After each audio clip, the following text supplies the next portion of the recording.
কি যুগ পড়েছে আমাদের দিনকালে বাবা, আমরা 24 ঘন্টা ফোন দেখতাম না, আমরা সেই ভোরবেলা ঘুম থেকে উঠতাম আর কাজ করতাম। আর এখন দেখো বাড়ির বৌমা হয়েছে, হ্যাঁ বৌমা তো না ছেলের টাকায় খাচ্ছে আর সারাদিন ফোন ঘাট চারটা চার করছে।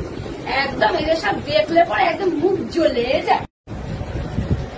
বলছিলেন কাকিমা আসলে ফোনে দেখিয়েছে গান শুনতে শুনতে পারিনি।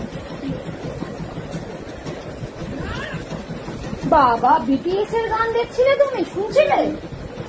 তোমার কি কোনো কাজ নেই নাকি? তুমি কোনো কাজে কর্মে লাগবে না? আমি অত কাজ পারি না, আসলে আমি একটু বাড়ি থেকে কাজ করতাম না, আমার হাতগুলো নেই, সেটা একদম বেকার হয়ে যায়। তাহলে তুমি আসলে কেন এই বাড়িতে বাবা? তুমি তো মায়ের কাছেই থাকতে পারতে। সব মানে কি অবনতি হয়েছে, সব দেখলে সহ্য হয় না। যাও আমাদের একটু চা করে নিয়ে আসো, যাও। আমি তো চা